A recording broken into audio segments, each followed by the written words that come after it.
আমাদের মানুষের জন্য 2025 সালে এমন কিছু ঘটে গেছে যে একদমই ঘটার কথা ছিল না। এই পুরো পৃথিবীতে আইসল্যান্ড ছিল একমাত্র এমন একটা দেশ যেখানে একটাও মশা পাওয়া যেত না, কিন্তু কিছুদিন আগে আইসল্যান্ডে 3টা মশা পাওয়া গেছে, একটা মেল 2টো ফিমেল।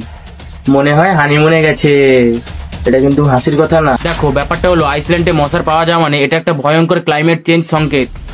কিভাবে চলো বলছি। দেখো মশা সাধারণত যেসব জায়গায় থাকে সেখানে আবহাওয়া গরম থাকে, আর এটা ডিম দেয় স্থির জলে, মানে এমন জলে যা এক জায়গায় থেমে থাকে। কিন্তু আইসল্যান্ডে এমন কন্ডিশন ছিল না, ওখানে এক্সট্রিম ঠান্ডা থাকে, আর জল থাকলেও সেটা বেশিরভাগ সময়ই বরফে পরিণত হয়, মানে বরফ থেকে জল, জল থেকে বরফ। এই কারণেই মশা ওখানে সার্ভাইভ করতে পারতো না। কিন্তু এখন কি হয়েছে জানো, মানুষের কারণে জলবায়ু পরিবর্তন ভয়ঙ্করভাবে বেড়ে গেছে। এই বছর আইসল্যান্ডে দেখা গেছে রেকর্ড ব্রেকিং গরম। যেখানে আগে সর্বোচ্চ তাপমাত্রা ছিল 20 ডিগ্রি সেলসিয়াস, সেখানে এই বছর পৌঁছে গেছে 26.6 ডিগ্রি সেলসিয়াস। এই কারণেই তো মশা তার বন্দির সঙ্গে ঘুরতে গেছে, বুঝতে পারছো?